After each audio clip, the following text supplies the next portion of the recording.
সুপ্রভাত, ম্যাথ বইতে তোমাদের স্বাগত। আজকের ক্লাসে আমরা দশম শ্রেণীর গণিত প্রকাশ বই থেকে কষে দেখি 6.1-এর 11 থেকে 13 পর্যন্ত প্রশ্নের সমাধান করব। চলো দেখে নিই। 11 নম্বর প্রশ্নটা বলেছে 10,000 টাকার বার্ষিক 5% সুদের হারে 3 বছরের চক্রবৃদ্ধি সুদ ও সরল সুদের পার্থক্য হিসেব করে লিখি। দেখো এখানে কিন্তু দুই রকম সুদের কথাই বলেছে। এখানে আসলের পরিমাণ বলে দিয়েছে 10,000 টাকা, বার্ষিক সুদের হার বলে দিয়েছে 5% এবং সময় বলে দিয়েছে 3 বছর। তাহলে সেগুলো আমরা লিখে নিচ্ছি। তাহলে আসল 11 নম্বর প্রশ্ন এটা, আসল পি সমান বলে দিয়েছে 10,000 টাকা, লিখে দিলাম। সময়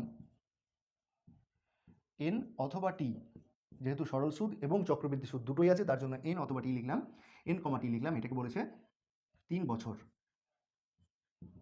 বার্ষিক সুদের হার,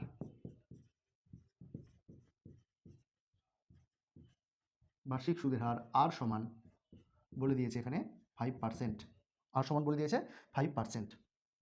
অতএব সরল সুদের ক্ষেত্রে মোট সুদ সমান, মোট সুদের সূত্রটা কি? P R T by 100। তাই লিখছি এখানে পি আর টি বাই 100, শুধু এখানে মানগুলো বসাবো। তাহলে পি কত? 10,000, তাহলে 10-এর পরে 3টে শূন্য, গুণ আর কত 5 ইন্টু টাইম হচ্ছে 3 বছর, বাই হচ্ছে 100। 1 2 1 দুটো কাটলাম, তাহলে দাঁড়ালো কত? 5 3 15, 1 15 আর দুটো শূন্য, 1500 টাকা। তাহলে সরল সুদের ক্ষেত্রে 3 বছরের 10,000 টাকার সুদ হলো 1500 টাকা। এইবার আমরা চক্রবৃদ্ধি সুদের ক্ষেত্রে বের করে নিচ্ছি। চক্রবৃদ্ধি সুদের ক্ষেত্রে, চক্রবৃদ্ধি সুদের ক্ষেত্রে, চক্রবৃদ্ধি সুদের ক্ষেত্রে কি আছে? চক্রবৃদ্ধি সুদ, চক্রবৃদ্ধি সুদ সূত্র কি? P into 1 plus R by 100 whole to the power N minus P. বাস, এই হচ্ছে চক্রবৃদ্ধি সুদের সূত্র।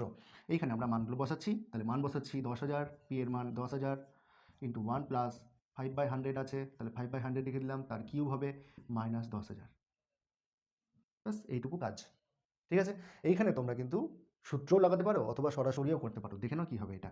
তাহলে 10,000 ইন্টু এটা হবে 105/100, তাহলে 105-এর কিউব বাই 100 কিউব মাইনাস 1। আমি 10,000টা কমন নিলাম। তোমরা 105-এর কিউব বের করতে পারো অথবা সরাসরি এইখান থেকে অঙ্কটাকে করতে পারো। আমি আর কিছু করছি না, সরাসরি 105-এর কিউব বের করে নিচ্ছি। দেখো তাহলে 10,000, আচ্ছা চলো সূত্রে ফেলে দিই। তাহলে এটাকে লিখছি 100-এর কিউব, 100-এর কিউব। তাহলে এটা কী হবে দেখো, 105 তার কিউব মাইনাস 100 তার কিউব, না সূত্র হয়ে গেল। যদি সূত্র না হতো তাহলে কিন্তু 105-এর কিউব আমরা বের করে নিতাম 100 যোগ 5 তার হোল কিউব এই হিসেবে। যেহেতু দেখছি যে এখানে একটা এরকম সূত্র আসছে, তখন তার জন্য আমি এই সূত্রটাই কাজে লাগানোর জন্য বেটার মনে করলাম। দেখো তাহলে এটা কি হবে, 10,000 গুণ নিচের দিকে দেখো 100 তার কিউব, মানে 1-এর পরে 6খানা শূন্য, দুটো দুটো দুটো, 1 2 3 4, 1 2 3 4 কেটে দিলাম। উপরের দিকে দেখো তাহলে A cube minus B cube, সূত্র কি? A minus B. তাহলে 105 বিয়োগ 100 তার whole cube, A minus B whole cube, plus 3ab plus 3 into 105 into 100, 3ab into A minus B. তাহলে 105 বিয়োগ 100। ঠিক আছে, এটাকে আমরা ব্র্যাকেটে রাখলাম নিচে দিকে, কারণ যে আমার ডান দিকে জায়গা নেই তাই। তাহলে এইটাকে করলে কি হবে দেখো, এইটাকে করলে আমি উপর দিকে তাহলে মুছে দিচ্ছি, নাহলে আমার জায়গায় কুলোবে না। চলো মুছে দিচ্ছি এই দিকটা, শুধু উপরের দিকটা মুছে দিলাম। দেখো এবার তাহলে এটা দাঁড়াবে কত? তাহলে আমার এখানে থাকলো কত? এখানে 1, তাহলে 1 রাখার দরকার নেই, আমি শুধু এইটুকুর কাজ করছি। তাহলে ওটা হয়ে যাবে 5 তার কিউব প্লাস, তাহলে 3 গুণ 105 গুণ 100, তাহলে 3কে 105 দিয়ে গুণ করছি, তাহলে 3 5 15 আর 3 1 3 আর দুটো শূন্য, তাহলে এইটা হলো 3ab into A minus B, না তাহলে ইন্টু 5। বুঝে গেছে? দেখে নাও, এটা এ cube plus 3ab into A minus B, এটার সঙ্গে তো গুণ আছে, তাহলে এইটার কাজ হলো এইটা, তার সঙ্গে 5 গুণ আছে, আর নিচের দিকে কত 100। তাহলে এইটাকে যদি আমরা করি তাহলে কি দাঁড়াবে দেখো, 5-এর কিউব মানে 125 যোগ, এবার এদিকে গুণ করছি, তাহলে দুটো শূন্য প্রথমেই বসে যাবে, 5 5 25, 5 হাতে থাকলো 2, 5 একে 5 আর 2 7, 5 3 15, তাহলে বাই কত 100। তাহলে এটাকে যদি যোগ করি তাহলে কত দাঁড়াচ্ছে, তাহলে 5 0 5 0 2 2, 5 1 6, 7 1 8, ভুল হলো, যোগ করছি দেখো, 0 5 5, 0 2 2, 5 1 6, 7 5 1 বাই কত 100, তার মানে দুটো শূন্য তারপরে 1 না, তাহলে 2 ঘর আগে দশমিক, তাহলে 1576.25 টাকা। ঠিক আছে, এই হচ্ছে চক্রবৃদ্ধি সুদ। এবার আমাকে বলেছে চক্রবৃদ্ধি সুদ আর সরল সুদের মধ্যে পার্থক্য, তাহলে লিখছি অতএব দুই ধরনের সুদের পার্থক্য, সমান 1576.25 বিয়োগ 1500। যেহেতু দশমিকের পরে 2 ঘর আছে, এখানেও আমি দশমিকের পর 2 ঘর নিয়ে নিলাম, তাহলে শূন্য কত দিলে 5, 5 দিলে শূন্য কত দিলে 2, 2 দিলে দশমিক আছে দশমিক বসিয়ে দিলাম, তাহলে এটা হবে 76। তাহলে দুই ধরনের সুদের পার্থক্য হলো 76.25 টাকা। বোঝা গেল? আমরা এবার পরের অঙ্কটায় যাচ্ছি। 12 নম্বর অঙ্কটা বলেছে বার্ষিক 9% সুদের হারে কিছু টাকার 2 বছরের চক্রবৃদ্ধি সুদ ও সরল সুদের অন্তর 129.60 টাকা হলে ওই টাকার পরিমাণ কত হিসাব করে লিখি। তাহলে এখানে তোমাকে 11 নম্বর অঙ্কটাতে কিন্তু আসল এবং সুদের হার সময় বলেছিল যে সুদের পার্থক্য কত। এইখানে উল্টোভাবে বলেছে, অর্থাৎ বলে দিয়েছে যে দুই রকম সুদের পার্থক্য বলে দিয়েছে, সুদের হার বলে দিয়েছে, সময় বলে দিয়েছে, আসল বের করতে হবে। চলো তাহলে প্রথমে আমরা আসলটাকে ধরে নিই। লিখছি ধরি আসলের পরিমাণ সমান x টাকা। ঠিক আছে, অতএব সরল সুদের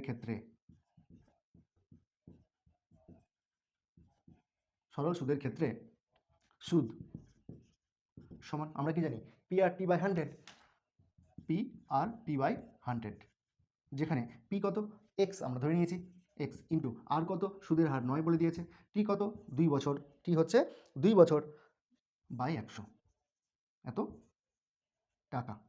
ডান দিকে যদি লিখতে হয় লিখে দেবে পি সমান x, আর সমান 9, টি সমান 2। বুঝে গেছে? এইবার আমরা চক্রবৃদ্ধি সুদের ক্ষেত্রে দেখছি। চক্রবৃদ্ধি সুদ সূত্র কি P into 1 plus R by 100 whole to the power 2, whole to the power n লিখি, n মাইনাস পি, এটা হচ্ছে চক্রবৃদ্ধি সুদ। ঠিক আছে, এখানে শুধু মানগুলো আমি বসাচ্ছি, দেখে নাও। তাহলে এটা হবে x ইন্টু 1 প্লাস আর মানে হচ্ছে 9 by 100 whole to the power 2 minus P. এই কাজটা আমাদের করতে হবে। এইখানে দেখে নাও, এটাকে আমি সাজিয়ে নিচ্ছি একটু, পি এর মানটা এক্স আমি ধরেছিলাম, এক্স লিখে দিলাম। এবার দেখো এখানে আমরা লিখতে পারবো তাহলে এক্স ইন্টু 109 তার স্কোয়ার বাই 100 তার স্কোয়ার মাইনাস এক্স। এটিকে ডান দিকে একটু সাজিয়ে নিচ্ছি, কমন নিচ্ছি এক্স, তাহলে লসাগু হয়ে যাবে 100 তার স্কোয়ার, এইটাকে লেখা যাবে 109 তার স্কোয়ার বিয়োগ 100 তার স্কোয়ার। আমরা যদি 109 এর স্কোয়ার করি, 100 এর স্কোয়ার করি, বিয়োগ করি তাও হবে, অথবা এখানে আমি সূত্র ফেলে দিতে পারছি তাও হবে, দেখে নাও। তাহলে এটাকে আসলে লেখা যেত, এক্স যদি কমন নিতাম তাহলে পরে থাকতো 109 তার স্কোয়ার বাই 100 স্কোয়ার মাইনাস 1, এটা ছিল, এটা থেকে এই জিনিসটা আসবে। ঠিক আছে, দেখে নাও। তাহলে এইটাকে আমরা লিখতে পারবো, দেখো কিভাবে, x into A plus B into A minus B, যেহেতু এ স্কোয়ার মাইনাস বি স্কোয়ার আছে, তাহলে এ প্লাস বি 109 যোগ 100 কত হবে 209, গুণ এ মাইনাস বি 109 বিয়োগ 100 কত হবে 9, আর নিচে দিকে 100 তার স্কোয়ার, অর্থাৎ 4টে শূন্য, এত টাকা। আমরা জানি যে চক্রবৃদ্ধি সুদ সবসময় সরল সুদের ক্ষেত্রে বেশি হয় যদি পর্বটা অর্থাৎ সময়টা 1 বছরের বেশি হয়। তো আমরা দেখছি এখানে সময়টা 2 বছর আছে, তার জন্য এখানে কি হবে চক্রবৃদ্ধি সুদটা বেশি হবে। তাহলে এটা এবং এটার পার্থক্য হচ্ছে ওই যে টাকাটা দেওয়া আছে 129.60, এইটা আমরা ব্যবহার করব। তাহলে লিখে নিচ্ছি আমরা প্রশ্নানুসারে, এগুলো মুছে দিচ্ছি, তাহলে লিখছি প্রশ্নানুসারে কী হবে এই টাকাটা, তাহলে এক্স ইন্টু 209 গুণ 9 বাই 1-এর পরে 4টা শূন্য এত মাইনাস এই টাকাটা, এখানে এক্স ছিল, তাহলে এক্স ইন্টু 9 ইন্টু 2 বাই 100, এই টাকাটা হচ্ছে সেই বলে দেওয়া টাকাটা 129.60, তাহলে 129.60, ব্যাস এইটা। এইখান থেকে আমরা এক্সের মানটা বের করে নেব। তাহলে দেখো এইখানে এটা করতে গেলে যেটা করতে হবে, প্রথমে আমরা গুণগুলো করে নিই। দেখো ইমপ্লাই, তা 9 দিয়ে গুণ করছি, 9 9 81, 9 2 18, 1881 এক্স বাই হচ্ছে 10,000 বিয়োগ, খেয়াল করে দেখো এইখানে 9 2 18 এক্স ভাগ হচ্ছে 100 সমান হচ্ছে 129.60, ইমপ্লাই লসাগু কত হবে 10,000। এবার 10,000 একে 10,000, তাহলে এটাকে 1 দিয়ে গুণ করতে হবে, তাহলে 1881 এক্স বিয়োগ 100 আছে, তাহলে 100 দিয়ে গুণ করলে তবে 10,000 হবে, তাহলে 18কে 100 দিয়ে গুণ করতে হবে, এটা হবে 1800 এক্স সমান হচ্ছে 129.60। এইবার এখান থেকে দেখো, তাহলে 1881 থেকে 1800 বিয়োগ করবো, কত হবে? 81 এক্স কোনাকুনি গুণ করছি, তাহলে এটার সঙ্গে ওইটা গুণ হয়ে যাবে 129.60 ইন্টু 10,000। ঠিক আছে, এখান থেকে আমরা এক্স এর মানটা বের করবো। তাহলে এক্স সমান কত হবে? 129.60 ইন্টু 10,000 বাই হচ্ছে 81। ঠিক আছে, আমি দশমিকটাকে তুলছি, তো দশমিকের জন্য 1, দশমিকের পরে 2 ঘর, তার জন্য দুটো শূন্য, একটা শূন্য, দুটো শূন্য, একটা শূন্য, দুটো শূন্য কেটে দিলাম। ঠিক আছে, এইবার দেখো কাটাকুটি করতে হবে। কাটাকুটি করার জন্য আমরা অ্যাপ্লাই করছি যে 81কে, তো 81কে 9 দিয়ে ভাগ যায়। আমরা এখানে দেখছি যে 6, 2, 8, আর একে 9, আর 9, 18, 18কে 9 দিয়ে ভাগ যায়, তাহলে এই সংখ্যাটাকে 9 দিয়ে ভাগ যাবে। তাহলে 9, 9, 81 লিখে দিলাম। এবার কাটছি 9, 1, 9, তাহলে 3, 39, 9, 4, 36, 3, 36, 9, 4, 36, আর একটা শূন্য বসে গেল। এবার দেখো 9, 16তে 140, আমরা জানি 9, 16তে 140, একটা শূন্য বসে গেল। তাহলে এখান থেকে আমরা লিখতে পারবো ইমপ্লাই এক্স সমান, তাহলে কত হলো দেখো, 160 আর ওদিকে দুটো শূন্য, মানে 16,000। তাহলে কি লিখবো? অতএব আসলের পরিমাণ হচ্ছে 16,000 টাকা। বোঝা গেল অঙ্কটা? এবার আমি পরের অঙ্কতে যাচ্ছি। 14 নম্বর অঙ্কটা বলেছে, বার্ষিক চক্রবৃদ্ধি সুদের হার যদি প্রথম বছর 7% এবং দ্বিতীয় বছর 8% হয়, তবে 6,000 টাকার 2 বছরের চক্রবৃদ্ধি সুদ হিসেব করে লিখি। যদিও এটা চক্রবৃদ্ধি সুদের অঙ্ক, কিন্তু 2 বছরে দুটো আলাদা সুদের হার, তার জন্য এই চক্রবৃদ্ধি সুদের অঙ্কটাকে আমরা সরল সুদের কনসেপ্ট ব্যবহার করে সমাধান করব। কিভাবে? যে প্রথম বছর অর্থাৎ 2 বছরটাকে আমি 2 বার 1 বছর করে ভেঙে দিচ্ছি। প্রথম বছরের জন্য 7% সুদের হারে যেটা সুদ হবে সেটা আসলের সঙ্গে যুক্ত হয়ে সেই সুদ আসলটা দ্বিতীয় বছরের শুরুতে আসল হিসেবে কাজ করবে, এই কনসেপ্ট ব্যবহার করছি। তাহলে লিখছি প্রথম বছরের ক্ষেত্রে, প্রথম বছরের ক্ষেত্রে, প্রথম বছরের ক্ষেত্রে পি সমান হচ্ছে 6,000 টাকা, টি হচ্ছে 1 বছর, আর অর্থাৎ সুদের হার বলে দিয়েছে কত, সুদের হার এখানে বলে দিয়েছে 7%, তাহলে 7%, তাহলে সুদ এটা বের করতে হবে। অতএব I equals to P R T by 100, মান বসাচ্ছি, পি এর মান 6,000 টাকা ইন্টু আর এর মান হচ্ছে 7%, আর টি এর মান হচ্ছে 1 বাই কত, 100। তো এটা হয়ে গেল, শূন্য শূন্য কেটে যাবে, তাহলে হয়ে গেল 60, 6 7 42, 420 টাকা। তাহলে এই 420 টাকাটা হলো প্রথম বছরের শেষে সুদ। এই সুদটা আসলের সঙ্গে যুক্ত হয়ে যাওয়ার পর সেই টাকাটা দ্বিতীয় বছরের শুরুতে আসল হিসেবে কাজ করবে। তাহলে লিখছি দ্বিতীয় বছরের ক্ষেত্রে,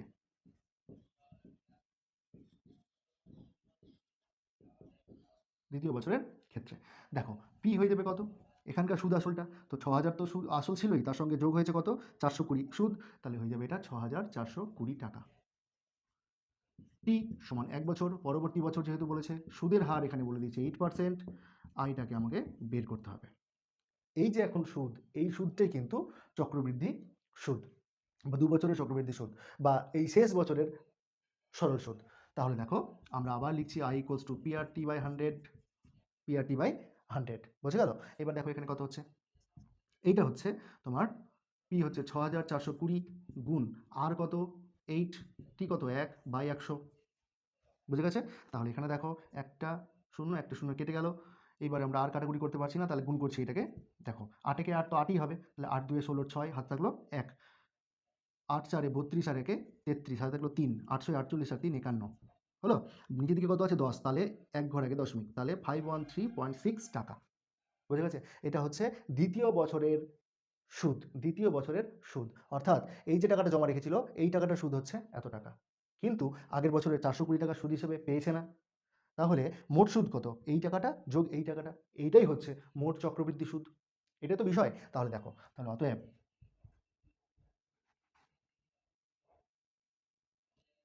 চক্রবৃদ্ধি সুদ, অতএব চক্রবৃদ্ধি সুদ কি হবে, চক্রবৃদ্ধি সুদ হবে 420 যোগ 513.6, তাহলে হবে দেখো, তাহলে 0.6টা প্রথমেই বসিয়ে দিলাম, 500 আর 400 কত, 920 আর 13 কত, 33, তাহলে 933.6 টাকা। তাহলে 2 বছরে 6,000 টাকার 7% এবং 8% যথাক্রমে প্রথম বছর এবং দ্বিতীয় বছরের সুদের হারে চক্রবৃদ্ধি সুদ হবে 933.6 টাকা। বোঝা গেল? এর পরের অঙ্কটা আমরা দেখে নিচ্ছি। এরকমই টাইপের একটা অঙ্ক, কিন্তু সেখানে দুটো জিনিস বের করতে বলেছে, আর খুব কনসেপ্টের ব্যাপার আছে। সেই জিনিসটা না বুঝলে কিন্তু পরীক্ষাতে আসলে ঘাবড়ে যাবে, তাই দেখে রেখো কীভাবে অঙ্কটাকে সলভ করবে। পরের অঙ্কটা,